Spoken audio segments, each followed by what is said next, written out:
Hello everybody, welcome back to our troubleshooting info channel. In today's video, I'll show you how to easily restore default settings on your Logitech racing wheel.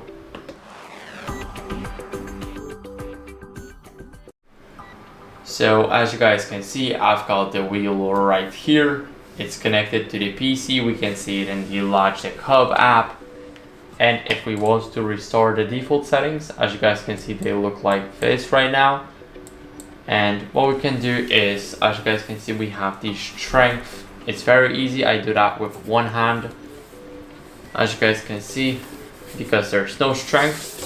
And now let's restore the default settings. Now the strength is here and it got much harder. So now it's very hard to do that.